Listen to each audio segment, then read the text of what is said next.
হযরত আদম এবং হাওয়া আলাইহিস সালামের অনেক সন্তান ছিল। তাদের দুই ছেলে ছিল, কাবিল ও হাবিল।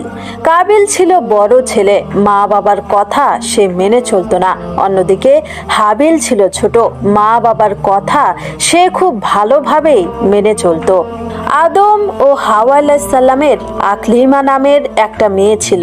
কাবিল তাকে বিয়ে করতে চাইতো, কিন্তু আদম ও হাওয়া আলাইহিস সালাম চাইলেন আকলিমাকে ছোট ছেলে হাবিলের সঙ্গে বিয়ে দিতে।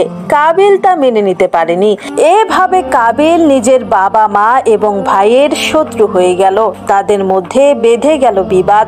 তখন সৃষ্ট এ বিবাদ নিরসনে মহান আল্লাহ তাআলা হুকুম দিলেন, তোমরা কোরবানি করে পাহাড়ের ওপর রেখে এসো। যার কোরবানি কবুল হবে তার সঙ্গেই আকলিমার বিয়ে হবে। পবিত্র কোরআনে এসেছে, আদম আলাইহিস সালামের দুই পুত্র হাবিল ও কাবিলের বৃত্তান্ত তুমি তাদেরকে ভালো করে শোনাও। যখন তারা দুজনে কোরবানি করেছিল, তখন একজনের কোরবানি কবুল হলো, অন্যজনের কোরবানি কবুল হলো না। এটি দেখে বড় ভাই কাবিল খুব রাগান্বিত হলো। সে হাবিলকে বলল, আমি তোমাকে হত্যা করব। হাবিল বলল, আল্লাহ সৎ বান্দার কোরবানি কবুল করেন। এখন তুমি যদি আমার সঙ্গে লড়াই করো, তবে আমি তোমার গায়ে হাত তুলব না। অবশেষে এর জেরে একদিন বড় ভাই কাবিল ছোট ভাই হাবিলকে হত্যা করলো। এটা ছিল পৃথিবীর প্রথম মানুষ হত্যা।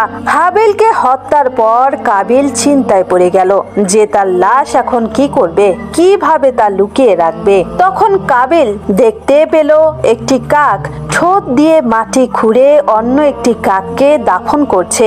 এটা দেখে কাবিল ও তার ভাই হাবিলের লাশ মাটির নিচে দাফন করলো। এই ঘটনা জানতে পেরে হযরত আদম ও হাওয়া আলাইহিস সালাম খুব কষ্ট পেলেন।